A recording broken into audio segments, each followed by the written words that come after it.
Todo mundo valendo? Dia 27. 27. Boa noite a todos. Sexta-feira, 27 de maio, 19 horas.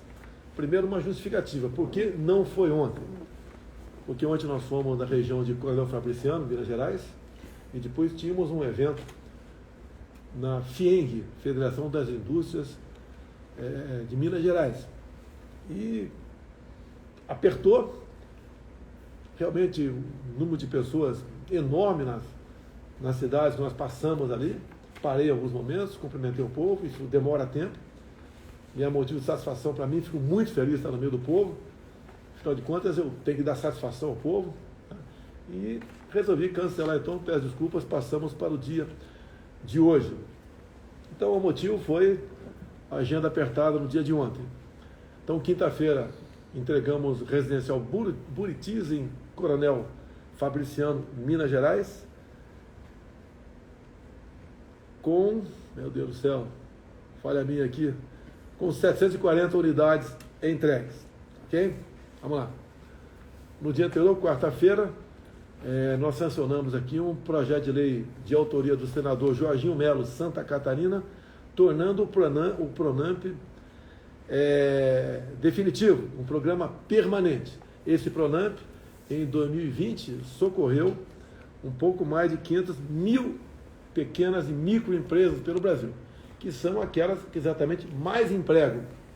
Tanto é verdade que socorro, né, na ponta da linha, apesar da política do fica em casa, economia te vê depois, quer dizer, nós nos viramos para o lado de cá, nós terminamos 2020 com um pequeno saldo positivo em carteiras assinadas.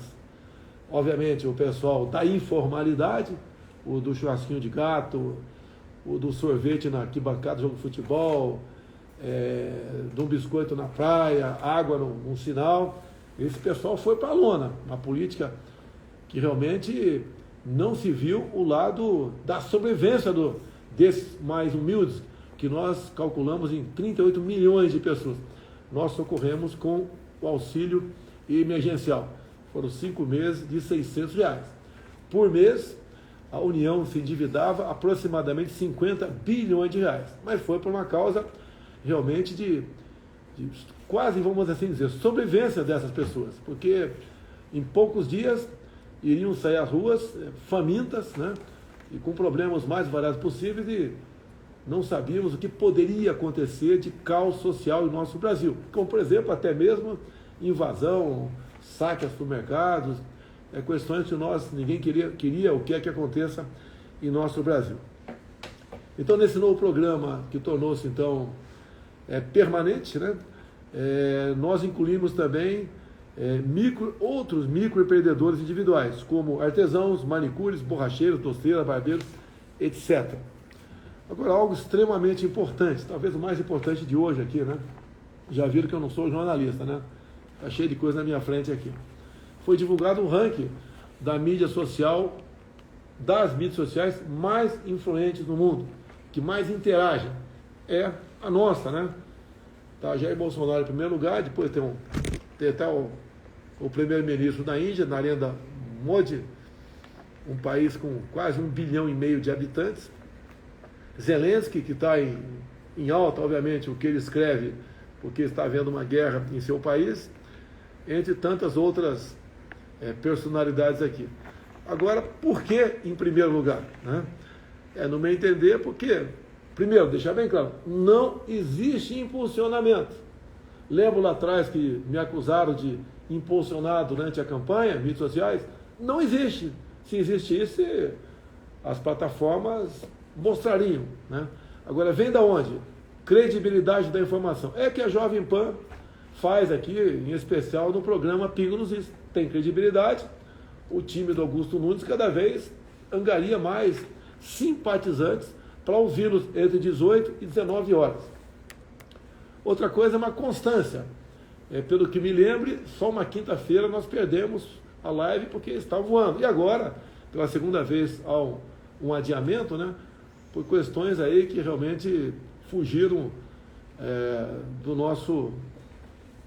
da nossa alçada. E outra coisa também, as mídias sociais deram vozes as pessoas para opinar de forma independente.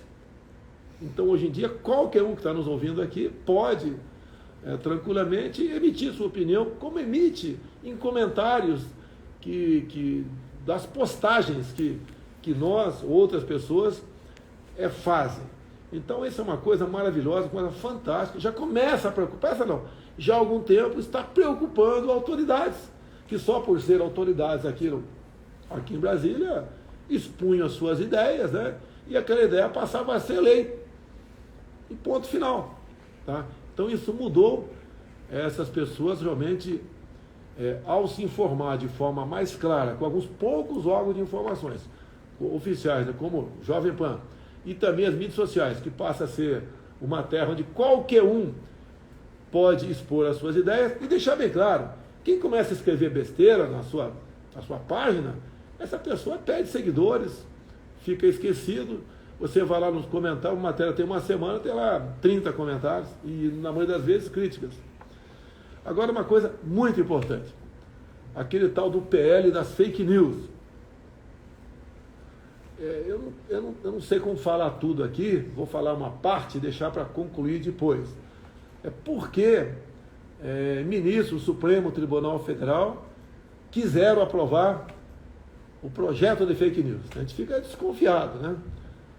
A gente fica preocupado. Muita gente fala, qual é o interesse do Fachin em descobrir, né? Ou dizer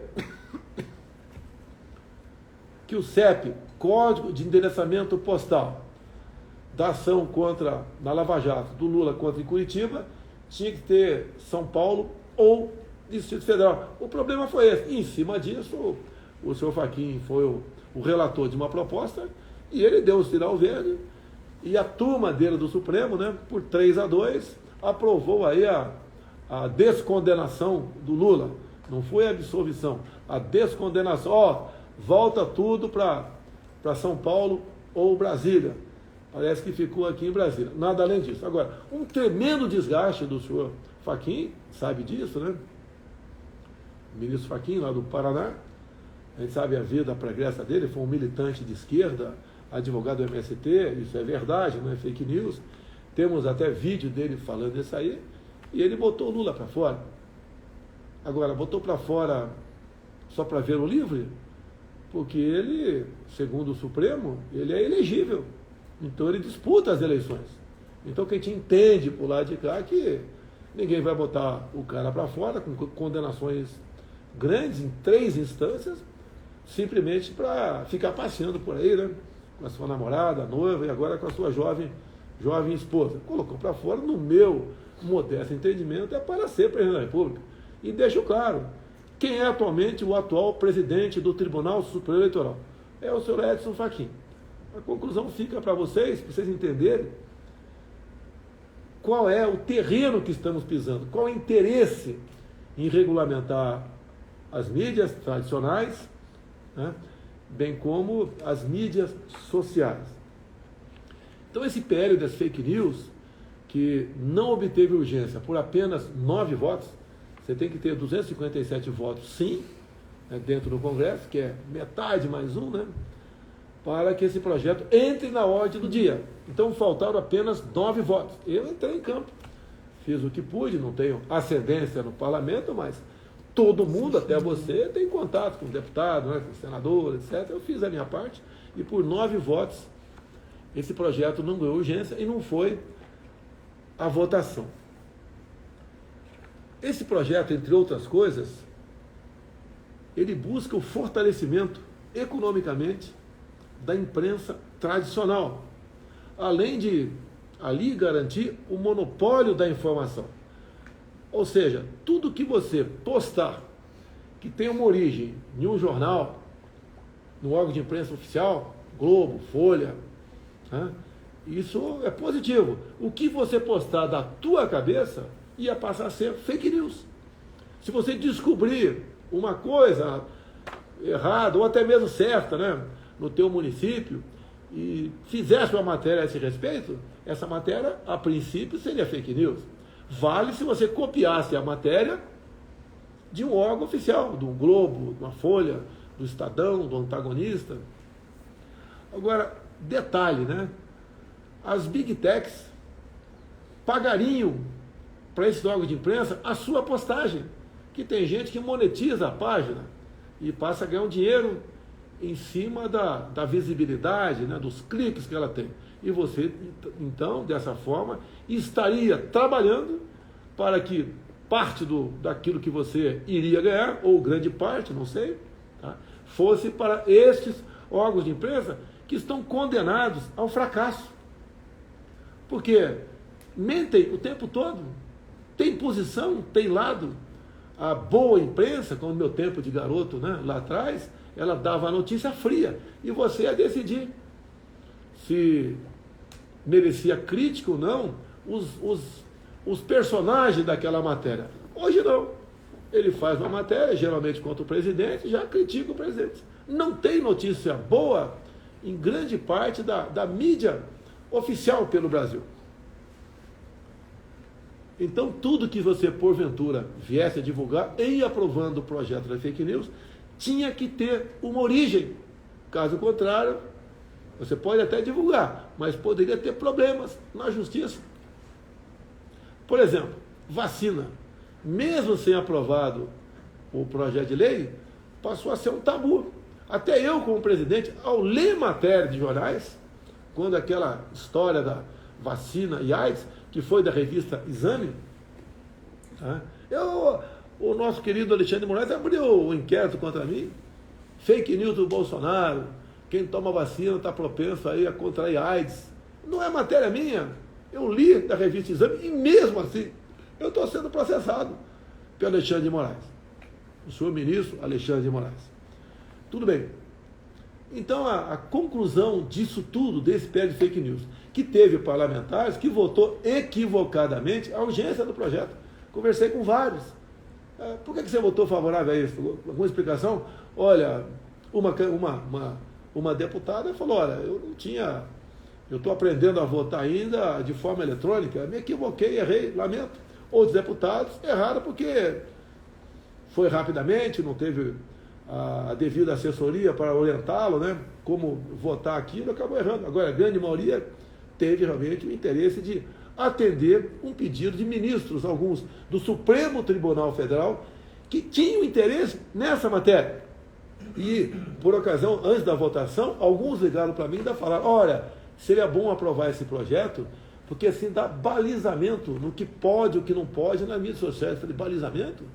A liberdade de expressão não tem que ter balizamento, não tem que ter fronteira. Ninguém mais do que eu sou atacado nas mídias sociais. E eu não... Deixa passar, deixa rolar. Que eu acredito até que se você for começar a reclamar, entrar com ações para lá ou para cá, você acaba valorizando o autor da ação. Então deixa rolar, fale à vontade. É o preço da democracia. E ponto final. Então, a conclusão, até escrevi aqui, eu vou ler, né, a conclusão desse projeto, uma vez transformados em lei, então você tem que ficar ligado com isso.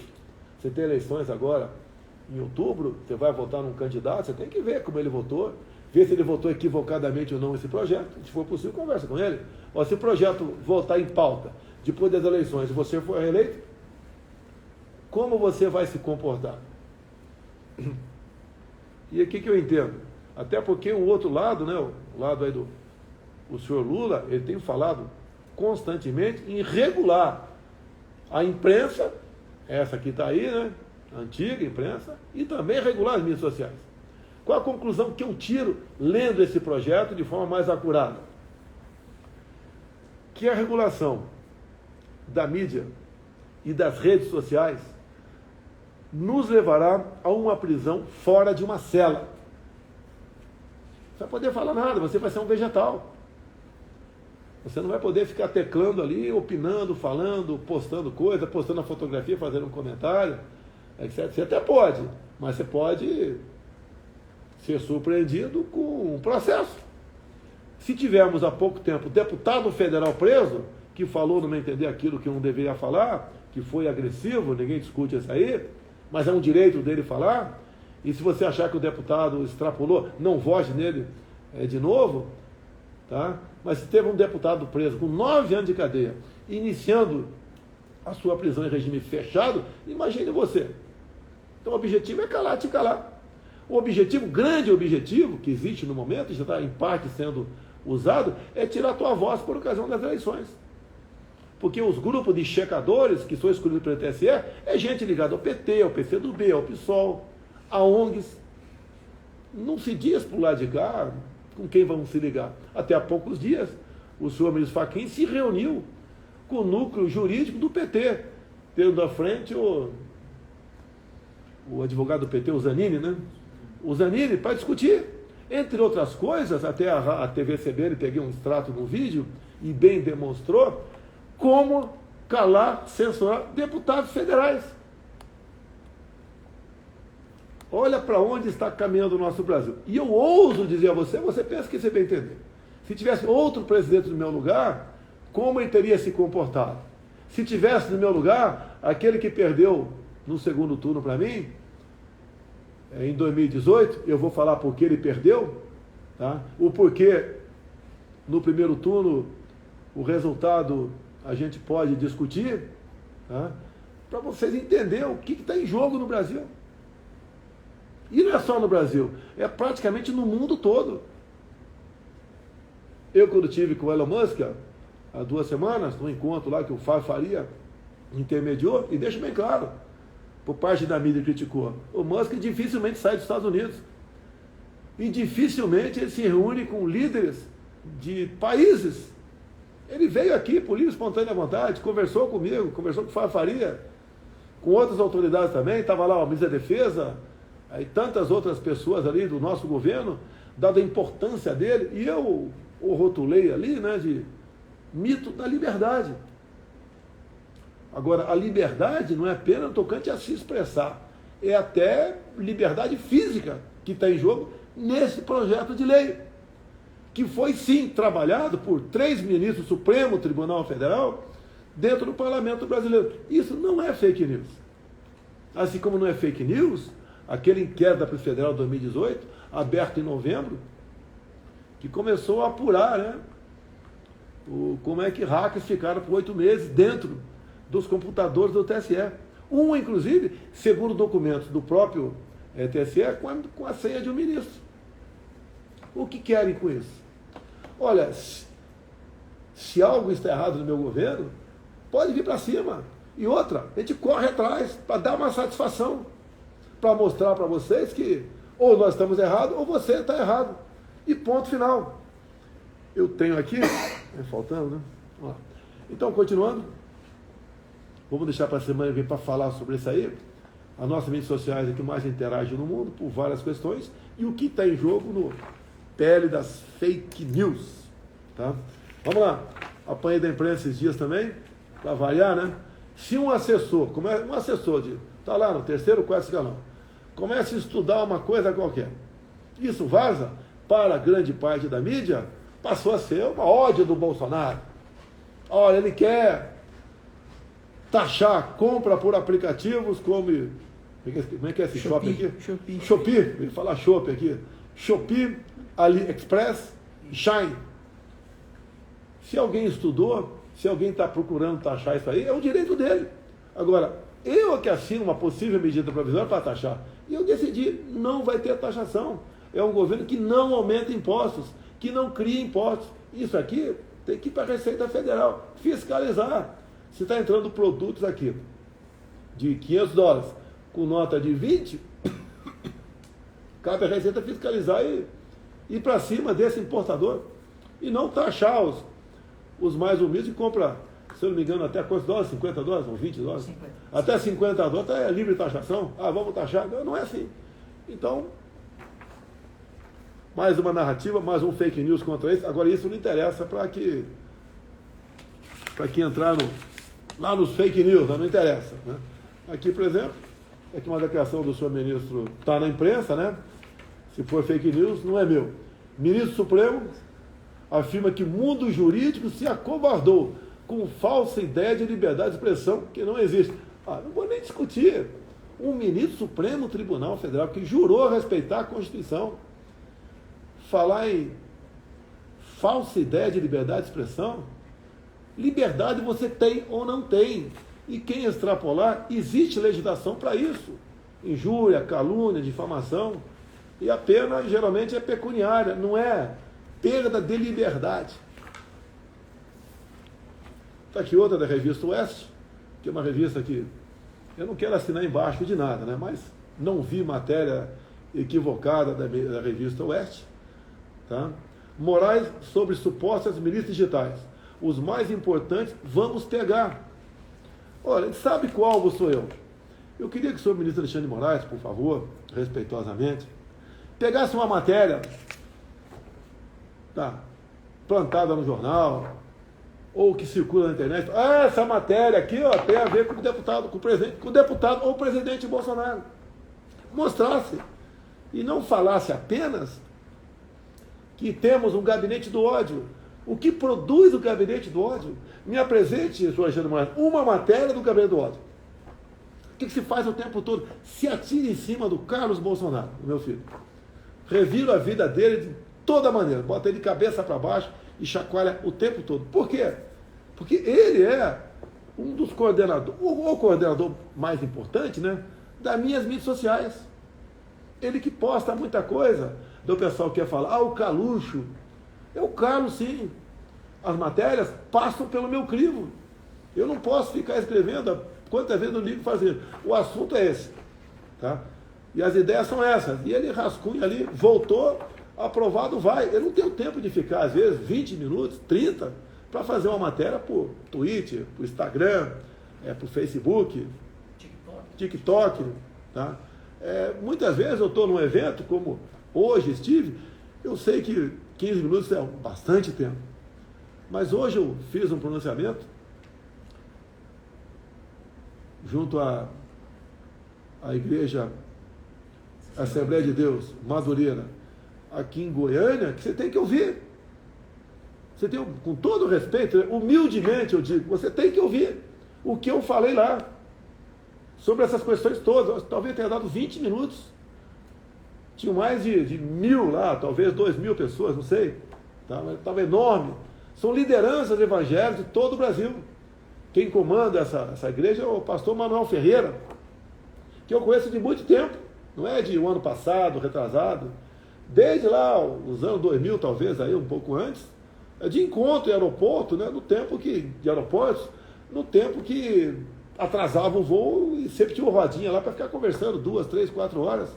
E o Manuel Ferreira, em muitos momentos, estava lá comigo, conversava. Fizemos uma amizade, o respeito que eu tenho por ele, até pela sua idade, né, tem em torno de 90 anos, me abriu espaço para falar. Não falei de política, falei de Brasil, para onde o Brasil estava indo, né, o que aconteceu a partir de 2019, né, os riscos que nós corremos, que acabei de falar alguma coisa aqui sobre perda da liberdade. Perda da liberdade não é apenas para escrever, não, é liberdade física também. O que nós temos que fazer, se tem uma passagem bíblica na igreja, por falta de conhecimento, meu povo pereceu. Eu acredito que hoje uma parte considerável da população tem conhecimento e sabe o que está acontecendo, sabe da sua responsabilidade. Ah, eu sou o melhor. Não! Existem milhares de pessoas melhores do que eu pelo Brasil, ou dezenas ou centenas de milhares. Só que hoje em dia eu estou numa posição de destaque, quer queiro, quer não. Sou conhecido.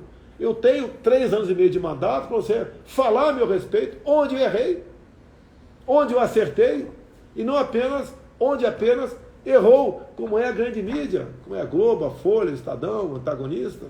Não tem uma linha favorável, entre tantos outros comentaristas de jornais. Tem uns bons comentaristas também, não vou falar aqui para que não sejam perseguidos. Teria uns 10 nomes, 15 para falar aqui, de conhecimento meu, que converso de vez em quando com essas pessoas, mas não falo para evitar perseguições. Tá? Então, para onde estava indo o Brasil? E agora, falei de uma coisa importantíssima, que interessa a todos vocês, não é apenas ao homem do campo, porque a cidade sem o campo não vive, ela sucumbe, as cidades se acabam. O contrário não é verdadeiro. Sem a cidade, o campo sobrevive. Obviamente, vai sofrer uma regressão em muita coisa, né? Um retrocesso em muita coisa, mas o homem do campo vai produzir o alimento para si. A cidade não. E o que eu falei lá sobre o novo marco temporal que está sendo votado pelo Supremo Tribunal Federal? Está parada a votação e agora, meados do mês que vem, ela volta a pauta. Está 1-1 para cá. O senhor Edson Fachin, que é o que levou à frente a proposta, quer que haja no Brasil um novo marco temporal. O que é isso? A Constituição de 88 foi bem clara, dizendo que o marco temporal era a data da promulgação da Constituição. Os povos indígenas que ocupavam suas terras até aquele momento, seria feita a demarcação. Não vamos entrar no mérito. Foi feito isso. E tanto é verdade que nós temos hoje em dia uma área equivalente à região sudeste, São Paulo, Minas, Rio e Espírito Santo, demarcado como terra indígena. Em torno de 14% do território nacional. Grande parte dessas áreas estão lá em Roraima, está no estado do Amazonas, depois cai um pouco para o centro-oeste, depois para o sudeste, para o sul.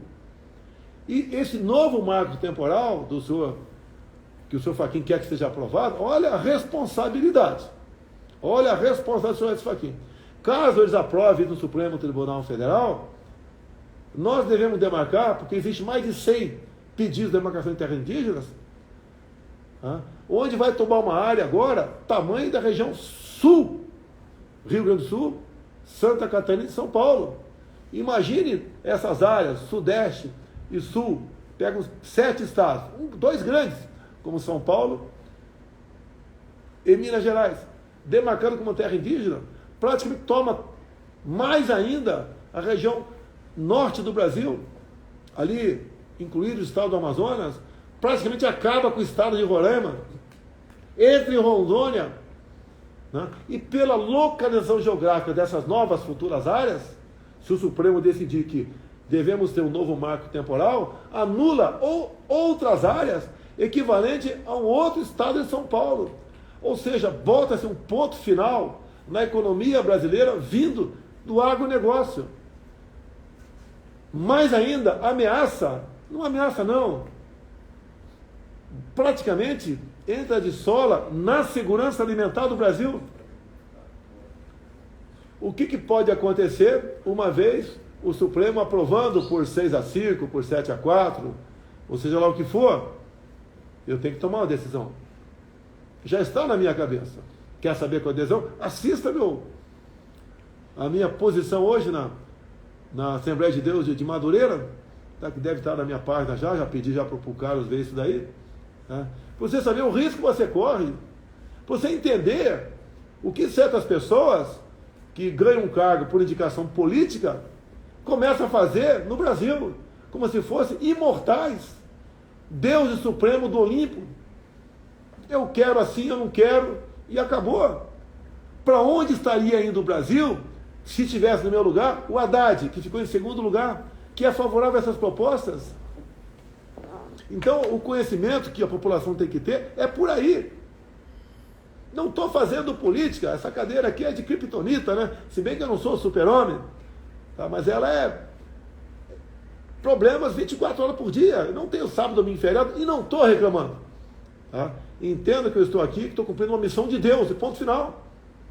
Eu sobrevivi por um milagre, me elegi por um milagre. Formei um ministério competente, qualificado, e sobrevivi por um milagre, dado as pressões de algum setor da sociedade aqui em Brasília, para colocar ministros, frente de banco, de estatais, que interessasse a eles, para continuar o que sempre fizeram, roubando a nossa pátria. Corrupção. Cadê que me ajuda aqui a pegar a matéria aqui do ônibus, né? Você vê, fomos acusados há poucas semanas de superfaturamento, está por aqui, superfaturamento na compra de ônibus pelo FNDE. Tá? FNDE. Bem, o que o TCU decidiu agora há pouco? Tá? O que o TCU decidiu, a questão de 2-3 dias, que a licitação estava sendo feita de forma correta. Quando você compra uma coisa, levando-se em conta o preço lá atrás, né, você bota os fatores ali. E esses fatores previam preço mais alto para a compra de ônibus. Pergunte a qualquer homem do campo se o preço do maquinário agrícola não subiu, em média, 100% de 2 anos para cá, e alguns até mais do que isso aí. Nós não queremos, não participamos desse jogo de querer superfaturar alguma coisa. Muito pelo contrário, temos nos ministérios mais importantes uma equipe maior de pessoas que vem lá do TCU, vem da CGU, vai da PF, para exatamente analisar esses contratos, para que não haja o que sempre ocorreu no passado, superfaturamento. Está aqui, mas tudo bem. O marco temporal foi embora. Então o TCU derrubou essa acusação do FNDE. Se tiver algo errado lá na Ministério da Educação, como pediu afastamento o ministro Milton, tá? A gente vai ajudar na investigação sem problema nenhum. Pode acontecer de errado? Pode. Quem é o culpado? É o ministro? É um secretário? Seja lá quem for, a gente vai correr atrás. Pode ter corrupção no meu governo? Pode. Eu digo que o Ministério do Rogério Marinho, que se afastou agora, o MDR, tem mais de 20 mil obras no Brasil. Em grande parte são convênios com o município. Foge da nossa responsabilidade a fiscalização, até porque não teríamos como fiscalizar 20 mil contratos, mas iam nos culpar, sem problema nenhum. Então, o governo e procura ser transparente cada vez mais. Nós não nos comportamos como o TSE. Não, aqui ninguém entra. Está tudo resolvido, não tem que desconfiar de nada. Quem desconfiar, se for candidato Castro, registro e prendo. Aqui democracia é essa, meu Deus do céu. Onde nós estamos? Vamos continuar? Vamos lá. Pauta aí do projeto da Câmara sobre saidinhas. Tá? A bancada da Segurança Pública defende há muito tempo botar um freio nas saidinhas de banco, e o presidente da Câmara, Arthur Lira, resolveu botar em votação. Por que o Arthur Lira? Porque ele é o presidente e ele é o dono da pauta. Ponto final. Vamos lá? Uma coisa importante, a gente fala em corrupção, né? A gente fala sempre da Petrobras. Vamos falar um pouquinho dos Correios. Tem uma nova administração ao Correio. Nós temos lá o presidente do Correio, General Floriano. O general Floriano Peixoto, um ano mais antigo do que eu. Hoje em dia os Correios têm 5 bilhões em caixa. Imagina lá atrás, hein? Lembra quando começou aquela propininha dos Correios lá do Rio? O cara pegou o dinheirinho e botou no bolso, até que o Roberto Jeff depois denunciou esse esquema todo. Mas tudo bem. Então roubaram tanto os Correios, em especial o Postales, né? Que é o fundo de pensão dos Correios, porque o fundo de pensão fica buscando maneira de ganhar dinheiro no mercado para pagar os aposentados e pensionistas. Tá? Agora, comprou papéis de empresas venezuelanas no passado. E o que aconteceu? A empresa venezuelana já estava quebrada. O cara compra, paga, tem um companheiro lá na Venezuela que pega essa grana e depois volta de avião para cá, né? Inclusive tem uma passagem bacana, não quero falar o nome do ministro aqui, mas no tempo lá do Chaves, teve um avião da Força Aérea Brasileira que foi para lá com um ministro, tá? Ou melhor, o ministro foi para Cuba e na volta de Cuba ele fez escala em Caracas, na Venezuela. E o avião estava pronto para decolar para o Brasil, chegou a turma do Chaves, mandou todo mundo descer. Estava lá dentro o ministro da Defesa do Brasil, tá? Para não ter dúvida. Deram uma geral, saíram da aeronave, não sei se saíram com a coisa, com a mala na mão ou não posso afirmar isso aí, mas é bastante constrangedor. O companheiro Chaves mandando dar uma geral num avião do ministro da Defesa do PT aqui no Brasil.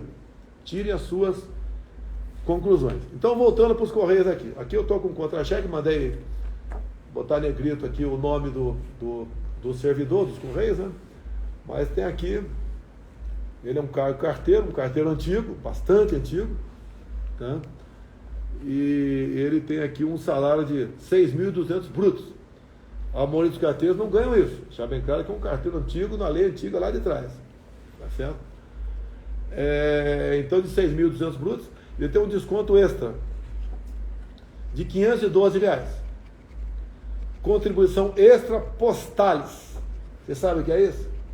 Se não tiver essa contribuição extra, de mais R$512 por mês nesse carteiro, simplesmente quebra o fundo Postales. Daí não paga mais os aposentados e pensionistas. Essa aqui é uma imagem do PT. É isso daqui que alguns querem que volte ao Brasil. Porque olha só, quando se fala em Venezuela, o Brasil emprestou dinheiro para a Venezuela via BNDES. Fato. Tá?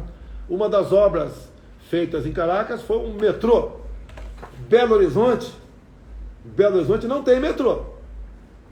Tá, o pessoal que está apoiando aí, você sabe quem? O governo do estado. Não quero politizar aqui o negócio aqui, mas tem um cara aí que renunciou ao mandato e está apoiando agora o cara que fez isso daqui no Postales.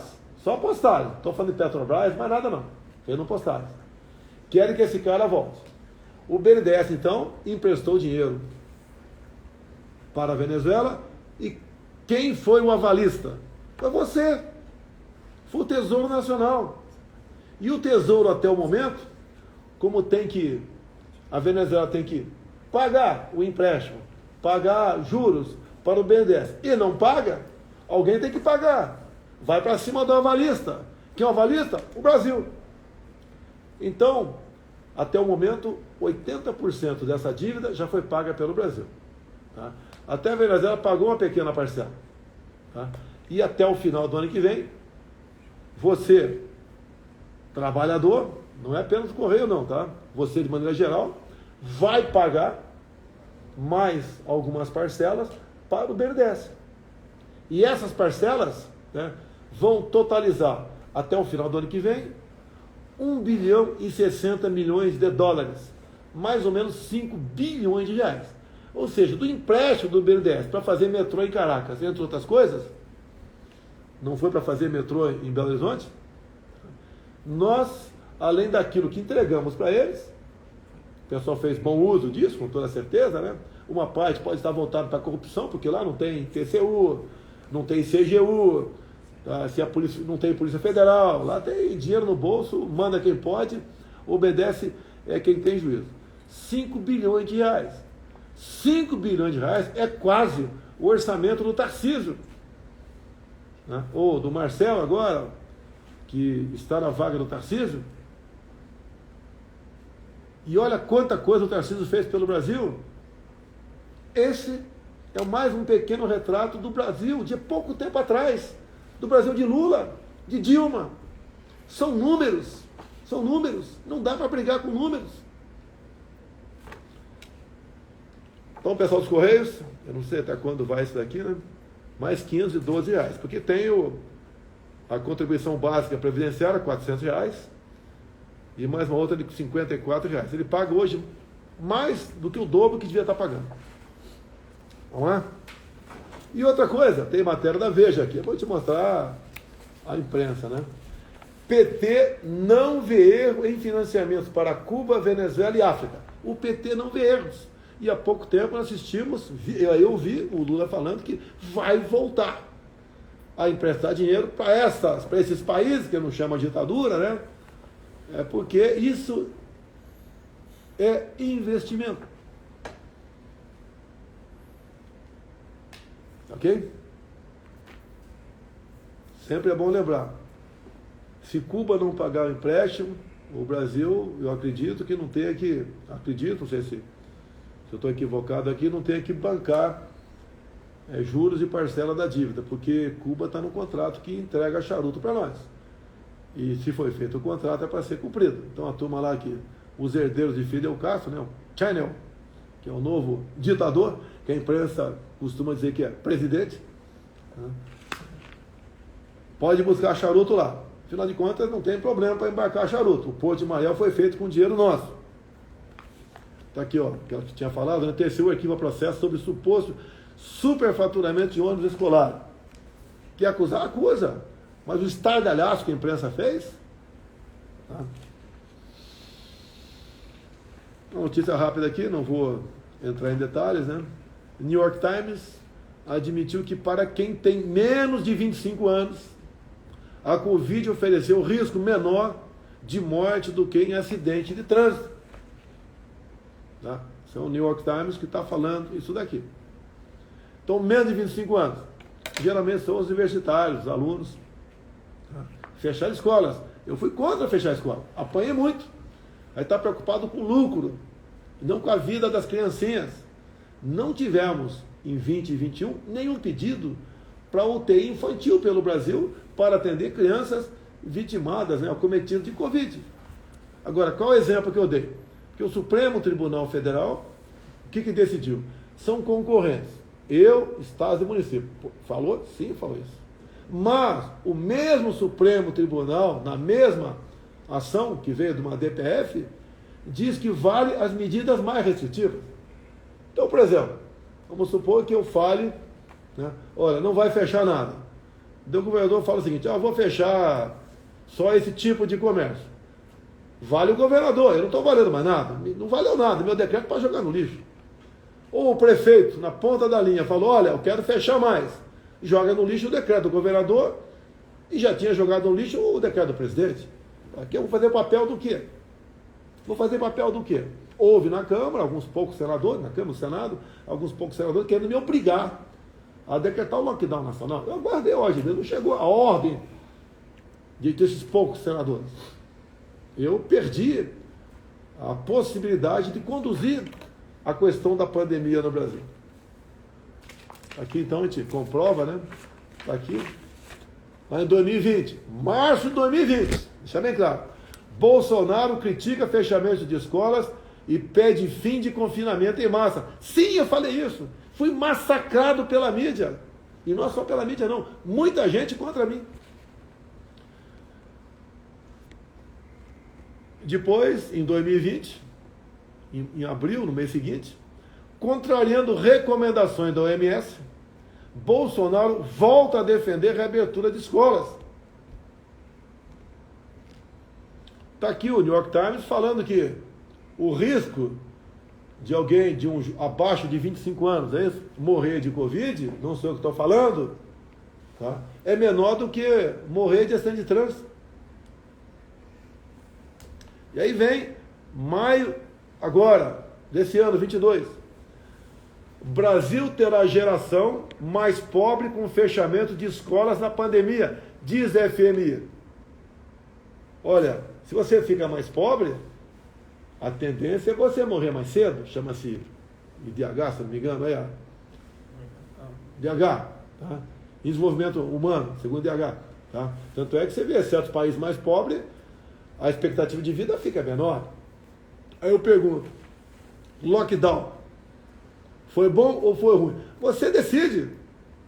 Eu estou falando, eu sempre digo, né, que não é fácil decidir, mas eu sou chefe de Estado, eu tenho que decidir. E eu não tomei certas decisões, ou falei certas coisas, que veio na minha cabeça. Teve um conselheiro, como diz a imprensa, né, um conselheiro, cada vez indica, antigamente era o Carlos, meu conselheiro, que comandava o Brasil. Hoje botaram a culpa no ex-ministro meu também, que eu ouço todo mundo, mais do que ouvir quem está do meu lado. Eu ligo para as pessoas, como já liguei mais de uma vez para o embaixador de Israel. Esse estudo sobre Covid é verdadeiro? E às vezes que eu liguei, ele falou, é verdadeiro. Mas hoje em dia, você está proibido de discutir esse assunto. Está proibido. Um dia a verdade aparecerá. E não dá para ficar escondido tanto tempo.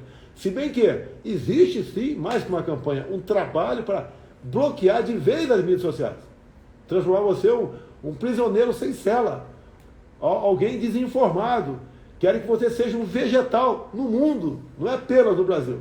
E eu esperava contar com mais gente, não o povo, que grande parte está conosco, mas mais gente que ocupa cargos em Brasília, para vir aqui do meu lado defender isso daí, mostrar o que está acontecendo. O pior que pode acontecer é de ficar quieto. Não é comigo, deixa acontecer. Não, vou ficar quieto, não é comigo, não é com o meu vizinho, não é comigo. Até que chega um dia que vai bater a sua porta. E para mostrar que eu decido algumas coisas, né? As universidades fecharam, mais de ano. Agora, a Academia Militar das Agulhas Negras, a Academia da Força Aérea e Escola Naval fecharam? Não fecharam. Tem aproximadamente 2.000 cadetes nessas escolas. Alguém morreu? Não. Por que não morreu? São abaixo de 25 anos de idade. A própria... Quem diz, meu Deus do céu? New York Times. New York Times diz ali, a matéria que, né, que vem de estudos, que o risco é quase menor, o risco é menor do que um jovem morrer de acidente de carro. Tá? Não morreu. Não tive informação de sequer um desses jovens cadetes, né, ou aspirantes da Escola Naval foi internado. Zero. Mas nós fomos proibidos de discutir esse assunto. Derruba a página. Fake news, negacionista, terraplanista. Vamos discutir. Por que quer nos tirar o direito de discutir as questões? Quem ganha com isso? Por que no Supremo a gente não vê vozes que vêm para o lado de cá, o lado da verdade, se omitem ou atacam? A mesma coisa em demais tribunais, quase a mesma coisa em outros órgãos. Aparecem alguns heróis, né? Chamar de herói, dentro do parlamento. Temos vários nomes para citar aqui. Nós não podemos deixar de discutir, porque se eu lançar uma tese aqui furada, tá? Ou eu recuo lá na frente, o que seria o lógico, né? Ou você desacreditado, ninguém vai clicar nas minhas mídias sociais, eu não vou ser mais o que mais influencia no mundo. Então, a comprovação, mais uma para variar, né? Mais uma. Agora, o que nós vamos perder nesses 2 anos fora de escola, eu vou calcular aqui, vai levar uns 20 anos para a gente voltar ao que era 3 anos atrás. Não foi por falta de aviso. O vírus não vai embora. Lembra quando eu falava, temos que conviver com o vírus? Hoje isso aí ninguém discute mais, temos que conviver. Ele está rodando por aí. Às vezes muda aí uma nova cepa, mas tem que conviver, tem que encarar. Será que já não temos um remédio para o vírus? Tem aí as vacinas. Não vou entrar em detalhe de vacina. Comprei quase 600 milhões de doses para quem quisesse tomar. Mas me causa surpresa, né, o que está acontecendo com a China. A infecção em massa de Xangai e outros municípios. Ué, não é falar que nasceu a Coronavac? Será que não vacinaram o seu povo? Qual a validade da Coronavac? Ela vale por quantos meses? Qual é a sua eficácia? Eu não vou discutir esse assunto. É uma realidade. Geralmente, quando alguém cria um remédio, uma vacina, ela, antes de vender para outros países, ela aplica no seu povo. É igual a questão de armamento das Forças Armadas. Vamos supor que a indústria bélica brasileira desenvolva um míssil X. Nós não vendemos esse míssil enquanto as Forças Armadas aqui, nossa, não comprar esse míssil. Que é uma comprovação que ele é eficaz. A questão das vacinas é a mesma coisa. Era um momento difícil, ninguém sabia o que fazer, se bem que houve um cerceamento, né, uma castração da autonomia médica, que sempre existiu, mas, né, na prática, na verdade, chegaram as vacinas Coronavac em São Paulo. Tinha um garoto propaganda lá em São Paulo. Foi aplicado no Brasil muitas doses da Coronavac. Minha mãe, já falecida, em Eldorado Paulista, quando aplicaram a vacina nela, decisão lá dos irmãos, tá? Aplicaram a Pfizer, deram o recibo para ela, e algumas horas depois voltou o funcionário do Estado, tá? Pediu o comprovante de vacinação, rasgou e escreveu Coronavac. Só que uma irmã minha tinha fotografado. Então nós divulgamos nas mídias sociais, né, a comprovação de vacinação e depois o rasgado. Obrigado. Foi a AstraZeneca. Para dizer, olha, a mãe do presidente tomou Coronavac. Ela tomou AstraZeneca, se fosse Coronavac, não tem problema. Mas tudo bem, vamos lá. Vi essa matéria agora há pouco, então o Brasil terá geração... Pô, tá 50 minutos, vamos correr aqui. Correr não. Tá aí os Estados Unidos e Europa plantando em reservas ambientais, ok? Vem aí, lamentavelmente, como já anuncia a imprensa internacional, uma catástrofe tá, no tocante a alimentos no mundo todo. Isso a tendência é subir de preço no mundo todo. Já está subindo no Brasil. Está muito mais caro em qualquer país da Europa, no próprio Estados Unidos. Acredito que quase todos, a maioria dos gêneros alimentícios, como os combustíveis estão mais caros lá fora do que aqui dentro. Problema da onde? Crise de fertilizantes. Aqui, ó, UOL, Sem dinheiro, 17% dos brasileiros deixaram de comer na pandemia, diz o Unicef. Não é que deixaram de comer, deixaram de comer tinha morrer de fome. Comeu mal, né, ou comeu menos. Verdade. Fica em casa. Tá? O campo não parou, mas muitos mercados pararam por aí. Muita gente não ia trabalhar, pressionado pela mídia, né? Na verdade, não é pressionado, ele era amedrontado pela mídia. Está aqui a revista Oeste. ONU alerta para risco de crise alimentar global causada pela guerra. Agora a revista Oeste, dá para dar um verdadeira matéria? Sim, mas também pelo fica em casa, a economia a gente vê depois. Que esse que vos fala, talvez tenha sido o único chefe do Estado do mundo que foi contra o lockdown. E a conta chegou para pagar. Não apenas em forma de inflação, né, em forma também de possível desabastecimento. Eu acho que essa matéria aqui, de que jornal que é essa aqui? Vírus respiratório sobrecarrega UTIs infantis em São Paulo. Tá? Tem que ver se essa garotada que chega com problema respiratório, fazer uma pesquisa junto aos pais, né? Da vida para graça. Foi vacinada? Não foi? Foi na escola? Não foi? Andava descalça? Não anda mais? Para se ter um retrato realmente perfeito do que está acontecendo. Do Estadão, né?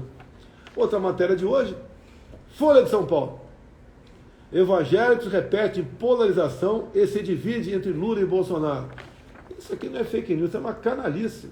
Eu sei que não sou unanimidade em lugar nenhum. Mas se, por exemplo, se fizer uma pesquisa nas Forças Armadas, séria, se bem que as Forças Armadas geralmente não abrem suas portas para isso, né? Mas vamos supor que faça.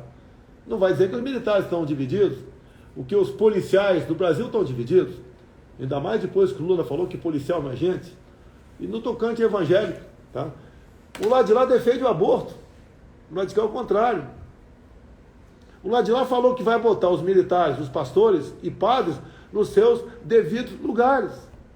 O lado de lá, os governadores do PT, né, de outros partidos também, mas do PT, foram unânimes, fecharam templos, fecharam igrejas. O lado de cá não. O lado de cá fala, né, da boca para fora, fala com o coração, Deus, pátria, família. O lado de cá defende família, o lado de lá não. O lado de lá defende ideologia de gênero. Vai falar que os evangélicos estão divididos? Não sou unanimidade. Não sou o dono da verdade. Não sou a última palavra, o último biscoito do saco de bolacha, mas falar que estão divididos? E daí vem aí a pesquisa da Datafolha, Lula 40, Bolsonaro 25. Achei. Tá. E nós temos a declaração do Palocci. Abre aí, pô, bora, rápido aí, pô. Tô com mandar de PO2 sentar no 2 e pagar a flexão aí. Tá? Vem o Palocci em delação premiada. Dizia o que lá atrás? Que as pesquisas. Não é essa aqui não. São compradas.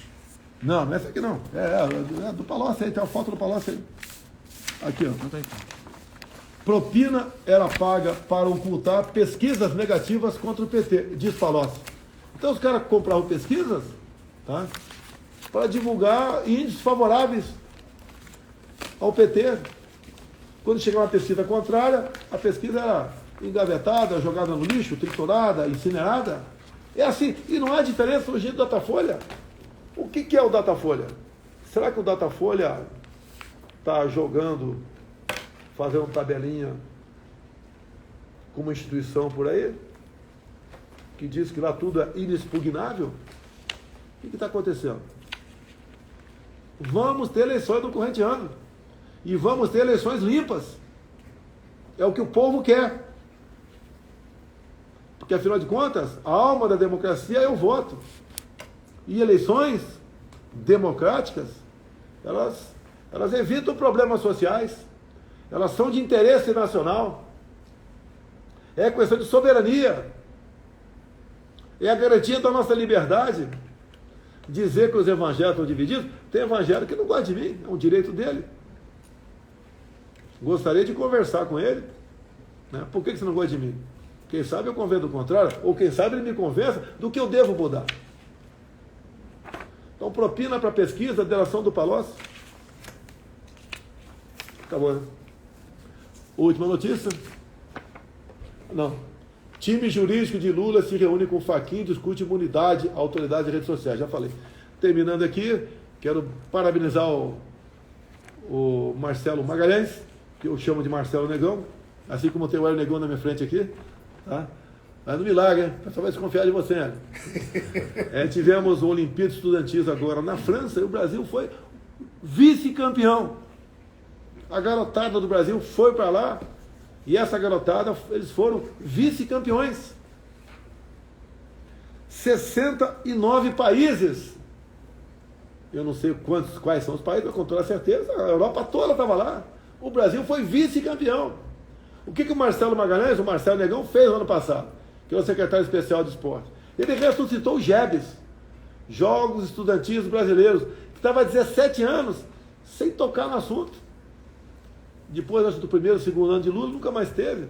Mas para que investir na garotada? Deixa a garotada aí com outras atividades, né, que eles defendem tanto, outras atividades.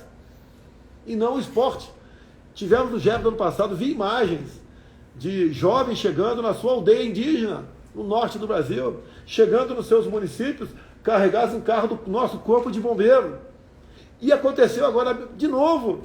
É de arrepiar ver garoto que não tinha perspectiva de nada no mundo, né? Você continuar a tua vida normal na tua cidade, de repente ele é alçado numa situação de celebridade pelo esporte, pelas mãos do Marcelo Magalhães, que levou pancada até não querer mais, quando ele assumiu a secretaria de esporte, é amigo do presidente. Não, vou botar um cara do PSOL lá, vou botar um inimigo, vou botar um maconheiro lá.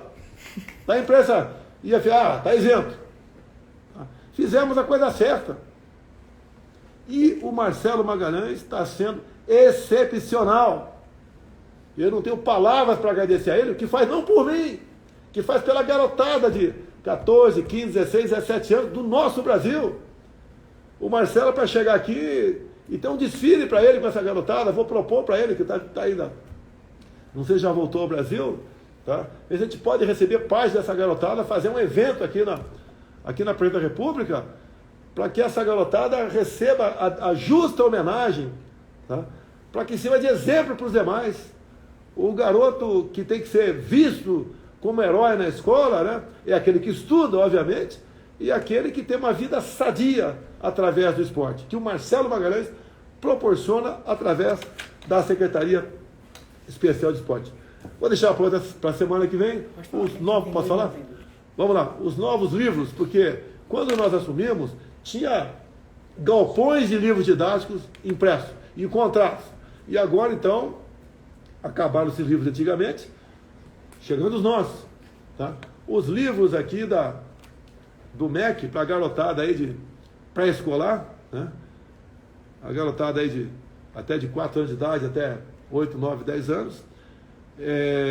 O livro chama-se Conta para Mim, do Carlos Nadalim. Me lembra um pouco a cartilha Caminho Suave, que eu estudei lá atrás quando era garoto, faz muito tempo, né? Coisas fantásticas, histórias bacanas, que dá orgulho do pai e da mãe, né? Ler para os seus filhos e depois cobrar dos seus filhos alguma coisa. E aqui, por coincidência, eu peguei aqui, ó, Conta para Mim, João Magrelo.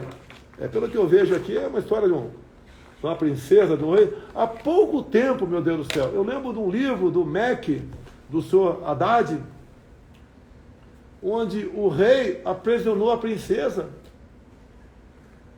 E a princesa só sairia do calabouço se ela, eu vou ser suave, se apaixonasse pelo pai, pelo rei. Era isso que era mostrado para as crianças há pouco tempo. Tem um nome isso, acho que é incesto, né? Tem um nome isso aí. Era isso. Tem um livro escolar, você lembra quando foi na Globo em 2018? Esse trago a semana que vem, um livro aqui do PT, lá do senhor Haddad, que no meio da página tinha uma menina e um menino, e tinha um furo na página, na região aí dos órgãos sexuais, onde o livro ensinava você enfiar o dedinho naquele buraco do menino, e a menina com o furinho para lá de cá, mexia a página. Esse livro eu comecei a mostrar na Globo e não consegui mostrar naquele debate. Isso era no passado o que faziam com nossas crianças. A sexualização da mesma. Então é esse pessoal que divide. Tem evangélico favorável a isso? Tem evangélico favorável ao aborto? À sexualização? Segundo a Folha, estão divididos? Há uma diferença enorme entre eu e aquele outro cara. Enorme. Em todos os aspectos. Se não vem me falar que veio de família pobre, que a minha família também é pobre. Minha mãe teve 7 filhos. Um faleceu muito jovem. Meu pai era dentista prático. Eu pescava em Eldorado Paulista. Tá? Os meus amigos lá, para ganhar um dinheirinho para fazer gastar. Comprar, por exemplo, fascículos da enciclopédia Conhecer. Eu falei Barça na repassada, não, foi que me equivoquei. Enciclopédia Conhecer, que era vendido na banca. Em cima daquele fascículo, uma vez eu aprendi a fazer sabão, lendo fascículos da enciclopédia Conhecer. Aprendi coisas fantásticas de história da humanidade, de ciência, de espectro, né? As luzes emitidas pelo espelho e pelos astros, né? Ao você botar aqui um prisma, tinha um espectro, e de acordo com aquele espectro você sabia da onde, o que tinha, qual era a composição daquele planeta. O que interessa isso? Interessa, pô, para quem quer seguir a carreira nessa área. Então, essa é a nossa vida. E esses livros agora, vou pagar a missão aqui para os AJO, tem 2 aqui, me procurar um pequeno livro chamado PERT, Papa Eco Romeu Tango, PERT. Eu quero mostrar aqui um pequeno livro que ajudou em muito a minha origem lá atrás, a abrir minha cabeça, que vai servir para a garotada abrir a cabeça. Coisa simples, começa do zero, mas uma coisa simples, que é o sistema PERT. É quase que um jogo de xadrez, né? Lá na frente. Não é apenas dama. Dama é bacana. Sei jogar, quando eu era moleque jogava, depois aprendi a jogar xadrez. Lá em Eldorado tinha um cidadão lá que curtia férias em Eldorado, e ele era um dos que ajudava a treinar o Mequinho, um grande jogador de xadrez nosso, né?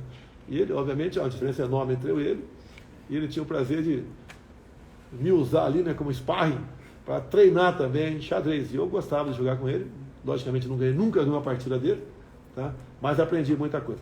Está acabando aqui o programa. Parabéns, Marcelo Magalhães, pelo 2º lugar nas Olimpíadas da Juventude na França, com toda certeza, se tiver ano que vem, né? Vamos estar melhor ainda, e melhor ainda é ser 1º lugar.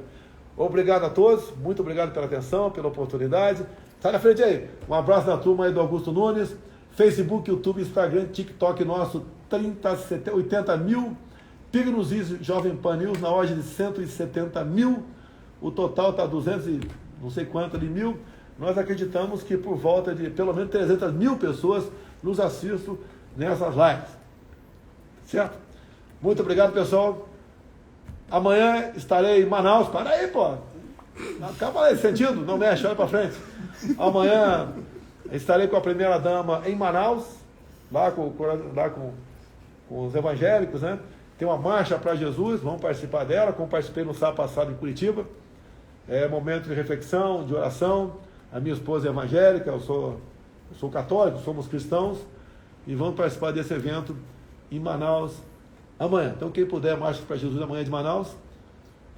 Louvar o nosso Deus, né?